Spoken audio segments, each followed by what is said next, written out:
इस सेगमेंट में हमेशा की तरह मेरे साथ मौजूद है नुमाइंदा खुसूसी सदीक जान अपनी बड़ी खबर के साथ। और सदीक, आज आपके पास खबर नहीं बल्कि खबरें हैं। मैं चाहूँगी कि नाज़रीन के साथ आप अपने मखसूस अंदाज में खबरें शेयर करें। जी बिल्कुल, आज दो खबरें हम शेयर करेंगे। पहले हम सेनेट इंतखाबात के मामले में जो उम्मीदवारों का ऐलान किया गया है, तहरीक इंसाफ के ऊपर बहुत बात हो चुकी है कि वहाँ जो इख्तलाफात हैं, बहुत ज़्यादा बात हुई। नून लीग के अंदर भी इख्तलाफात हैं, लेकिन उस सिलसिले में कल रात लेट नाइट तक एक इजलास चलता रहा शाहिद खकर अब्बासी साहब के घर, जिसमें मियां मोहम्मद नवाज शरीफ भी शरीक थे वीडियो लिंक के जरिए, आबिद चरली थे, इसाक डार थे, और यहाँ पे एहसन इकबाल साहब और दीगर लीडर्स जो हैं वो रहनुमा मौजूद थे। मरियम सफदर साहब भी मौजूद थी। इख्तलाफ था 3 नामों के ऊपर। सबसे ज्यादा इख्तलाफ किया गया है, एतराज़ किया गया है शहबाज शरीफ ग्रुप की जानिब से परवेज रशीद साहब के नाम पर। परवेज रशीद साहब के नाम पर एतराज़ करने की 2 वजूहात हैं, एक लीगल और एक पोलिटिकल। पोलिटिकल एतराज़ उनके ऊपर यह था कि एक तरफ तो हम पिंडी हो और बहुत सारे जो इदारे हैं, बहुत सारी जो कुव्वतें हैं, उनसे हम मामलात बेहतर करने की कोशिश कर रहे हैं, उनको हम आप बताने की कोशिश कर रहे हैं कि हमारी आपसे लड़ाई नहीं है, हम तो आपसे अच्छे तल्लुकात चाहते हैं। और वो जो मौलाना फजल रहमान ने कहा था कि अपने लोगों से शिकवे होते रहते हैं, हमें तो शिकवा है, हमारी लड़ाई नहीं है। दूसरी तरफ आप एक ऐसे शख्स को सेनेट को टिकट दे रहे हैं जो कि बहुत शदीद इदारों के खिलाफ ज़बान बोलता है। दूसरा जो इसका लीगल मामला था वो ये था कि ये जो परवेज रशीद साहब हैं, इनके खिलाफ सुप्रीम कोर्ट का एक फैसला मौजूद है अताउल्लाह कासमी के केस में, जिसमें सुप्रीम कोर्ट ने कोई 12-13 करोड़ रुपए जुर्माना किया हुआ है, जिसमें सुप्रीम कोर्ट ने कहा था कि 5 से 6 करोड़ रुपए तो जो अताउल्लाह कासमी है वो अदा करेंगे जो उन पे खर्च हुए या उनके जरिए खर्च हुए,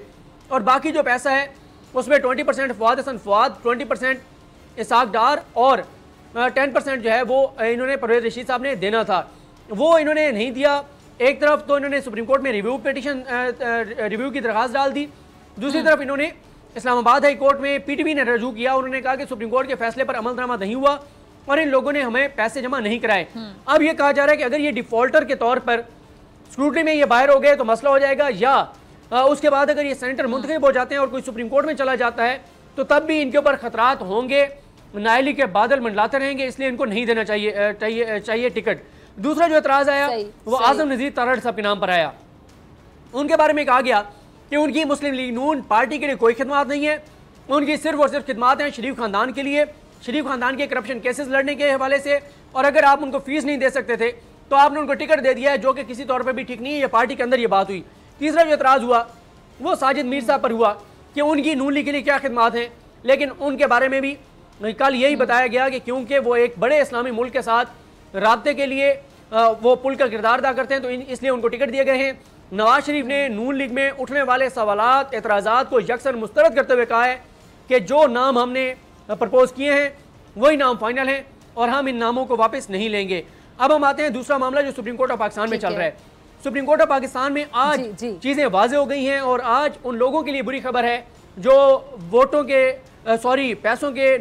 नोटों के बैग भर भर के बैठे थे। और अटॉर्नी जनरल पाकिस्तान ने आज ये इंकशाफ भी किया कि इस्लामाबाद में बहुत से लोग नोटों के बैग भर भर के बैठे हैं और वो इंतजार कर रहे हैं सुप्रीम कोर्ट से फैसले आने का, कि अगर सुप्रीम कोर्ट कह देती है कि सीक्रेट बैलेटिंग होगी तो वो वोट खरीदेंगे। और जो नई इसमें उन्होंने बताया कि काम ये हो रहा है कि अब एक तो एक ग्रुप एक्टिव है जो कहता है कि हम पैसे आप हमें दें, हम आगे डिलीवर करेंगे वो पैसे और वोट भी दिलवाएंगे, आपको डलवाएंगे, उसमें से हम अपना कमीशन रखेंगे। दूसरा यह है कि क्योंकि अब पाकिस्तान में बहुत बात हो रही है पैसे लेने देने की, तो कुछ लोग ये भी कर रहे हैं कि वोट यहाँ पे डालेंगे और पैसे उनको दुबई में जो है वो डिलीवर किए जाएंगे और उसमें कमीशन और कट जो है वो ज्यादा लिया जाएगा। लेकिन आज सुप्रीम कोर्ट ऑफ पाकिस्तान ने एक ऐसी बात की है जिसने पूरे का पूरा नक्शा बिल्कुल ही बदल दिया है। हर आने वाले दिन अब ऐसी चीजें हो रही हैं जिससे केस वाज़ेह होता चला जा रहा है और आज हम ये कह सकते हैं, अपने नाजरीन को ये बता सकते हैं कि मामलात ओपन बैलेटिंग की तरफ ही जा रहे हैं। यानी जरूरी नहीं है कि ओपन बैलेटिंग ही हो, लेकिन उसका जो सूरत होगी वो ओपन बैलेटिंग से मिलती जुलती होगी। उसकी वजह यह है कि आज सुप्रीम कोर्ट ऑफ पाकिस्तान ने कहा है कि सेनेट इलेक्शन के सिलसिले में जो लिखा हुआ है वो है कि मुतनासिब नुमाइंदगी होगी, यानी जिस जमात की जितनी सूबाई असम्बलियों में सीटें होंगी उसके मुताबिक उनके सेनेटर्स होंगे। तो ये जब लिखा हुआ है तो इलेक्शन कमीशन की आईनी जिम्मेदारी है कि वो इस चीज को इंश्योर करे। आज इलेक्शन कमीशन ऑफ पाकिस्तान पर, चीफ इलेक्शन कमिश्नर पर, इलेक्शन कमीशन मेंबरान पर अदम एतमाद का इजहार किया गया है। उनको ये कहा गया है कि आप अपनी जिम्मेदारियों से आगाह नहीं है, आप अपनी जिम्मेदारियां अदा नहीं करना चाहते, और साथ ही ये कहा गया कि आप जो कह रहे हैं कि जो सिक्रेसी है वो हमेशा के लिए है, तो सिक्रेसी ता क़यामत नहीं है, ना तो हमेशा के लिए लामहदूद वक्त के लिए सिक्रेसी का आइन में लिखा हुआ है, ना कानून में लिखा हुआ है, ना ही अदालती फैसलों में लिखा हुआ है। और आज इलेक्शन कमीशन ऑफ पाकिस्तान को कहा गया है कि आपने हाथ खड़े कर दिए हैं, आप कहते हैं कि हमने कुछ नहीं करना, आप कहते हैं कि चोरी होने दें, हम बाद में चोर को पकड़ेंगे, आप खरीदो फरोख्त को रोकने के लिए, आप हॉर्स ट्रेडिंग को रोकने के लिए, आप मंडियां लगने से रोकने के लिए आप कुछ नहीं करना चाहते, आप हाथ पे हाथ रख के बैठे हैं और अदालत आपको सिर्फ जो है वो मजबूत करना चाहती है, आपको बता रही है कि आपकी जिम्मेदारियां क्या हैं। और साथ ही सुप्रीम कोर्ट ऑफ पाकिस्तान ने आज वाजे कर दिया है कि अगर मुतनासिब नुमाइंदगी के तहत जिस तनासुब से मिलनी चाहिए सीटें, अगर वो नहीं मिलती सेनेट में उन पार्टीज को जिनके जितने MPs हैं, तो ये इलेक्शन कमीशन की नाकामी होगी, इलेक्शन कमीशन की नाअहली होगी। और इसका मतलब ये होगा कि इलेक्शन कमीशन ऑफ पाकिस्तान अपनी आईनी जिम्मेदारी पूरी करने में मुकम्मल तौर पर नाकाम हो गया है। आज सुप्रीम कोर्ट ऑफ पाकिस्तान ने उनसे ये पूछा है कि आप बताएं कि 2018 में जो वीडियोस आई थी, आज तक आपने उसके ऊपर क्या किया है? आज तक जो सेनेटर बिकते रहे हैं उसके ऊपर आपने क्या किया? जो MPs बिकते रहे हैं, जो सेनेटर खरीदते रहे हैं, आज तक आपने उसके बारे से क्या किया है? तो आज चीजें वाजे हो गई हैं और अब यही लगता है कि मामलात ओपन बैलेटिंग की तरह की कोई चीज होगी। सुप्रीम कोर्ट ये चाह रही है कि बैलेट जो है वो कम से कम ट्रेसेबल हो, यानी अगर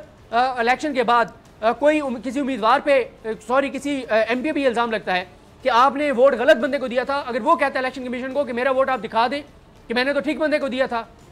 मैंने तो अपनी पार्टी पॉलिसी के मुताबिक दिया था, तो आप क्यों नहीं दिखा सकते? और अगर पार्टी सरबराह ये कहता है कि हमारे इतने MPs थे, इतनी हमारी सीटें होनी चाहिए थी और इतनी नहीं आई तो हमें वोट दिखाएं, तो आप क्यों नहीं दिखा सकते? आपको कौन सा कानून, ज़ाब्ता, कायदा, आइन की कौन सी शिक रोकती है? और साथ ही चीफ जस्टिस पाकिस्तान ने कहा कि बताएं कि 2018 में अगर एक पार्टी को 2 सेनेटर मिलने थे और उन्होंने 6 बनवा लिए हैं या इससे ज़्यादा बनवा लिए हैं, तो आपने उसके ऊपर क्या किया है? क्योंकि मुतनासिब नुमाइंदगी का जो फार्मूला था वो तो मुकम्मल नहीं हुआ। तो ये आज सुप्रीम कोर्ट ऑफ पाकिस्तान के इंपॉर्टेंट रिमार्क्स थे और आज काफ़ी सवालात का सामना करना पड़ा चीफ इलेक्शन कमिश्नर को, लेकिन उनको ये कहा गया कि आप सुप्रीम कोर्ट के तमाम सवालात के जवाब देने में नाकाम नजर आए हैं और आप कुछ भी नहीं करना चाहते, जो आपकी आईनी और कानूनी जिम्मेदारी है आप उसको पूरा नहीं करना चाहते। सब्सक्राइब करें और बेल दबाएं ताकि कोई खबर रह न जाए।